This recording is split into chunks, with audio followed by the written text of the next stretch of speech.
इस वीडियो में हम डिस्कस करने वाले हैं मध्य प्रदेश राज्य वन सेवा की कुछ इंपॉर्टेंट वैकेंसीज के बारे में। वैकेंसीज कितनी है, उसमें आपको अप्लाई कैसे करना है, टोटल नंबर ऑफ पोस्ट कितने हैं, उसमें एजुकेशनल क्वालिफिकेशन क्या है, फिजिकल क्वालिफिकेशन क्या है, क्या आपके स्टेप्स होने वाले हैं, एग्जामिनेशन का पैटर्न कैसा है, आपको प्री मेंस या इंटरव्यू इन सब में कैसे आपको पार्टिसिपेट करना है, फॉर्म फिल करने की लास्ट डेट क्या है, इसके बारे में हम आगे वीडियो में जानने वाले हैं। उसके अलावा क्या अदर स्टेट के स्टूडेंट्स यहाँ पे एलिजिबल हैं, आगे वीडियो में देखने वाले हैं। लास्ट में हम बात करेंगे आपके सिलेबस के बारे में। सिलेबस बहुत इंपॉर्टेंट होता है, तो सिलेबस इस वीडियो के एंड में हम डिस्कस कर रहे हैं, तो इस वीडियो को पूरा अच्छे से देखिएगा, पूरा एंड तक देखिएगा। अगर आपको वीडियो ज़्यादा स्लो लगता है तो आप इसको 2x की स्पीड पे देख सकते हैं। चलते हैं हमारे वीडियो की तरफ। दोस्तों यहाँ पे हम आगे बात करें कौन कौन सी पोस्ट हैं और टोटल वैकेंसीज कितनी हैं। सहायक वन संरक्षक असिस्टेंट कंजर्वेटर ऑफ फॉरेस्ट, ये आपकी एक वैकेंसी हो गई एक पोस्ट के लिए, ठीक है। उसके अलावा वन क्षेत्रपाल मतलब फॉरेस्ट रेंजर की वैकेंसी। यहाँ पे हम पोस्ट के कितने नंबर हैं हमको देख लेते हैं। ACF की यहाँ पे कैटेगरी वाइज पोस्ट की संख्या देखें तो अनरिजर्व के लिए 3 है, अनुसूचित जाति के लिए 1 है, अनुसूचित जनजाति ST के लिए 1 है और OBC के लिए 1 और EWS के लिए कोई भी पद नहीं है। वन क्षेत्रपाल फॉरेस्ट रेंजर के लिए टोटल वैकेंसीज हैं 105, 105, अनरिजर्व के लिए 47 है, अनुसूचित जाति के लिए 11 है, अनुसूचित जनजाति के लिए 6 है। बात करें यहाँ पे OBC की तो OBC के टोटल 31 पद हैं और EWS के लिए 10 पद यहाँ पे रिक्त हैं। दोस्तों यहाँ पे हम क्वालिफिकेशन देख लेते हैं सहायक वन संरक्षक ACF की। तो यहाँ पे द्वितीय श्रेणी की ये पोस्ट है, पद आपका स्थायी रूप से रहेगा, ये आपकी परमानेंट वैकेंसी है। वेतनमान की हम बात करें 56,100 से लेके 1,77,500, ये आपका ग्रेड पे हो जाएगा। उसके अलावा आपको बहुत सारे महंगाई भत्ते और अन्य भत्ते भी इसके साथ मिलने वाले हैं। एजुकेशनल क्वालिफिकेशन क्या चाहिए आपकी, तो आपका कम से कम साइंस होना चाहिए या इंजीनियरिंग में स्नातक होने चाहिए, मतलब आपने या तो BSc किया हो या तो BTech किया हो इंजीनियरिंग में, ठीक है। उसके अलावा यहाँ पे प्राकृतिक विज्ञान, भौतिक शास्त्र, रसायन शास्त्र, वनस्पति शास्त्र, प्राणी शास्त्र, गणित, सांख्यिकी, भूविज्ञान, कृषि, पर्यावरण विज्ञान, वानिकी, उद्यानिकी, पशु चिकित्सा विज्ञान, veterinary science, computer application science, engineering, कृषि, रसायन विज्ञान, सिविल, कंप्यूटर, इलेक्ट्रिकल, मैकेनिकल, किसी में भी आपकी अगर डिग्री है। यहाँ पे एग्रीकल्चर की मैं स्पेशल बता दूँ, जिन्होंने भी BSc एग्रीकल्चर किया है, हॉर्टिकल्चर किया है, फॉरेस्ट्री किया है, उसके अलावा जिन्होंने वेटनरी किया है, ये सारे स्टूडेंट्स एलिजिबल हैं। उसके साथ साथ जिसने अपने फिजिक्स से BSc करी है, केमिस्ट्री से करी है, बॉटनी से करी है या आपकी जूलॉजी से करी है, वो सभी एलिजिबल हैं। और इसके अलावा सारी चीज़ें आप देख सकते हैं, इंजीनियरिंग वाले भी स्टूडेंट्स इस वैकेंसी के लिए एलिजिबल हैं। ओके, आगे हम देखें फॉरेस्ट रेंजर की क्या क्या क्वालिफिकेशन होनी चाहिए। यहाँ पे हम देखें तो ये भी द्वितीय श्रेणी की जॉब है, परमानेंट वैकेंसी है।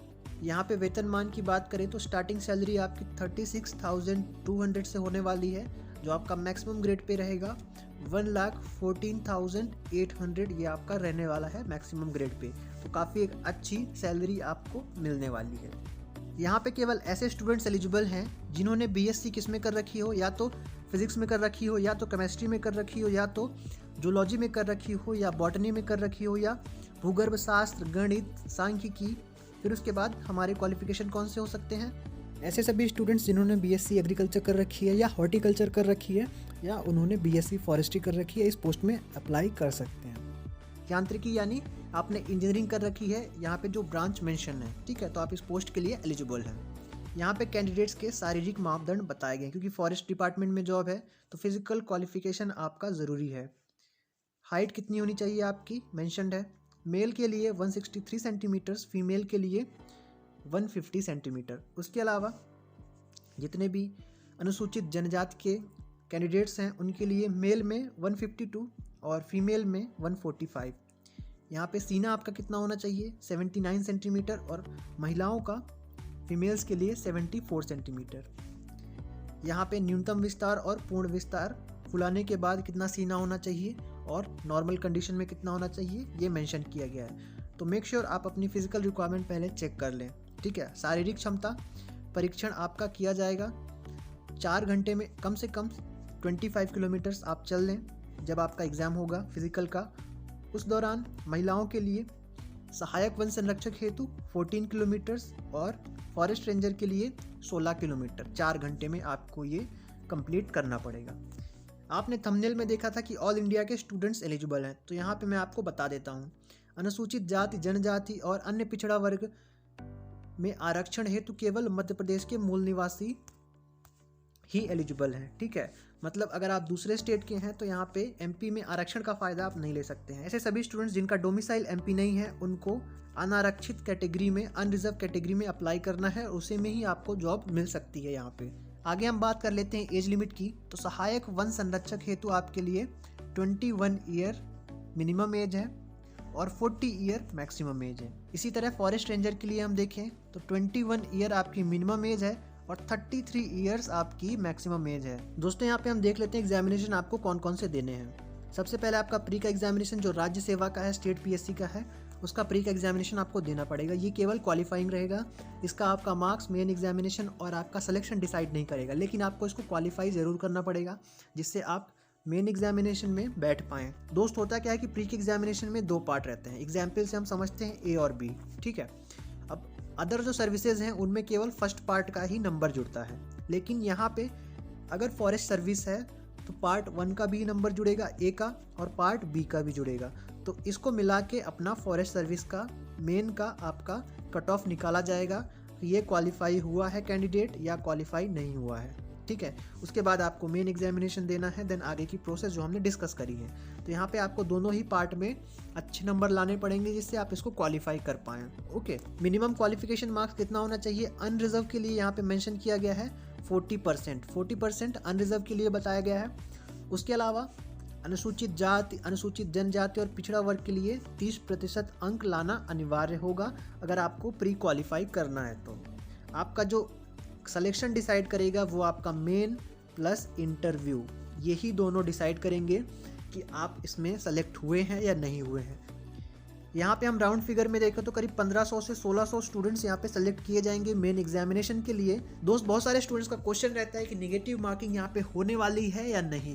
तो नेगेटिव मार्किंग आपकी यहाँ पे नहीं है, तो आप टेंशन फ्री रहें। यहाँ पे हम बात करें एग्जाम आपका कब होगा, तो एग्जामिनेशन के लिए आपका जो एडमिट कार्ड का डेट है वो 6 अप्रैल से लेके 10 अप्रैल तक बताया गया है। ठीक है, तो इसके 10 दिन बाद करीब आप मान के चलिए आपका एग्जामिनेशन हो जाएगा। ठीक है, तो अप्रैल महीने में आपका एग्जामिनेशन है फॉरेस्ट रेंजर का। दोस्तों आगे हम बात करें ऑफिशियल वेबसाइट की, तो यहाँ पे mpionline.gov.in, mppsc.com और mppsc.nic.in इन वेबसाइट्स पे आप लॉगिन कर सकते हैं और अपनी डिटेल्स देख सकते हैं और अप्लाई भी कर सकते हैं। आगे हम बात कर लेते हैं एप्लीकेशन फॉर्म कब से शुरू हो रहे हैं और लास्ट डेट क्या है। तो एप्लीकेशन फॉर्म आप फिल कर सकते हैं 11 जनवरी 2021 से दोपहर के 12 बजे से, और इसकी जो लास्ट डेट है आपकी 10 फरवरी है। 10 फरवरी तक आप इसके एप्लीकेशन फॉर्म फिल कर सकते हैं रात को 12 बजे तक। तो मध्य प्रदेश के जितने भी मूल निवासी हैं, अनुसूचित जाति, जनजाति, अन्य पिछड़ा वर्ग, ओबीसी के स्टूडेंट्स हैं, वो यहाँ पे 250 रुपये उनको पेमेंट करना पड़ेगा। अनरिजर्व कैटेगरी के स्टूडेंट्स और जितने भी अदर स्टेट के स्टूडेंट्स हैं उनके लिए कितना एप्लीकेशन फॉर्म की फ़ीस है? 500 रुपये, 500 रुपीज़ यहाँ पे पेमेंट उनको करना पड़ेगा। दोस्तों अगर आप चाहते हैं राज्य वन सेवा में अप्लाई करना, तो इसके लिए आपको राज्य सेवा परीक्षा की प्री एग्जामिनेशन में अपीयर होना पड़ेगा, जिसमें आपके 2 क्वेश्चन पेपर हैं, वो आपके एक ही दिन होंगे और उसका डेट है 11 अप्रैल। ठीक है, यहाँ पे आप एप्लीकेशन फिल करते वक्त चूज़ कर सकते हैं कि आपको राज्य वन सेवा के लिए भी अप्लाई करना है और राज्य सेवा के लिए भी अप्लाई करना है। तो इसमें से आप एक चूज़ कर सकते हैं या दोनों चूज़ कर सकते हैं, बशर्ते आप क्वालिफिकेशन रखते हों जिस भी पोस्ट के लिए आप अप्लाई कर रहे हैं। ठीक है दोस्तों, यहाँ पे हम बात कर लेते हैं फॉरेस्ट ऑफिसर के मेन एग्जामिनेशन के बारे में, कैसा पेपर का पैटर्न है। तो एमपी नेशनल और इंटरनेशनल जो जीके है ये आपका 150 मार्क्स का रहेगा। उसके अलावा वानिकी और सामान्य विज्ञान, फॉरेस्ट्री और जनरल साइंस आपका 300 मार्क्स का रहने वाला है। यहाँ पे हम सेक्शन ए में देखें तो एमपी का वेटेज आपका ज़्यादा है, 35 क्वेश्चन आपके आने वाले हैं। इंडिया का जो सामान्य ज्ञान है वो 10 क्वेश्चन और वर्ल्ड का केवल 5 क्वेश्चन।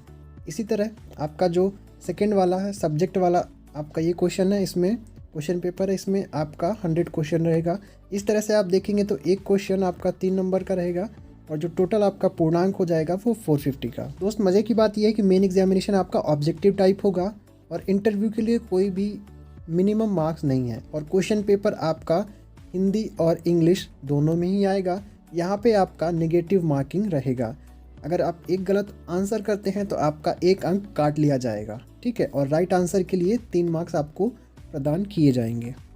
यहाँ पे हम सिलेबस की बात करें तो मध्य प्रदेश का इतिहास, संस्कृति, साहित्य, भूगोल, राजनीति, अर्थशास्त्र, मध्य प्रदेश का नेशनल और इंटरनेशनल आपके करंट अफेयर्स, सूचना एवं संचार प्रौद्योगिकी। आगे हम देखें फॉरेस्ट्री एंड जनरल साइंस में, तो यूनिट आपके डिवाइडेड हैं forest and forestry, forest utilisation, forest policy and legislation, forest protection, tribes of Madhya Pradesh. उसके अलावा यहाँ पे केमिस्ट्री, फिज़िक्स, उसमें सर्टेन टॉपिक्स हैं वही आपको पढ़ना है। देन बायोलॉजी, उसके बाद इन्वायरमेंट, और लास्ट में आपका एलिमेंट्स ऑफ मैथमेटिक्स है और मेंटल एबिलिटी है, ठीक है। तो इतने सारे आपके टॉपिक्स हैं, आपको पढ़ना है मेन एग्जामिनेशन के लिए। दोस्त इस वीडियो में इतना ही। आशा करता हूँ आपको वीडियो पसंद आया होगा। पसंद आया तो लाइक कर देना। इस वीडियो का हम एम रखते हैं 400 लाइक्स का। मुझे पता है आप बहुत जल्द कर देंगे, बट आपका लाइक बहुत इंपॉर्टेंट है वीडियो में। तो अगर आप यहाँ तक देख रहे हैं तो लाइक कर देना, शेयर कर देना अपने दोस्तों के साथ जो इस वैकेंसी में अप्लाई कर सकते हैं, अप्लाई करने में इंटरेस्टेड हो सकते हैं। उन सभी के पास ये नोटिफिकेशन पहुंचा देना। जितने भी आपके डाउट्स बच जाते हैं इस वीडियो से रिलेटेड, आप उनको कमेंट्स में लिख सकते हैं। दोस्तों मिलते हैं किसी नए वीडियो में किसी नए टॉपिक के साथ। तब तक स्वस्थ रहें, मस्त रहें, देखते रहे कृषि क्रांति यूट्यूब चैनल सचित आनंद के साथ। बहुत बहुत धन्यवाद।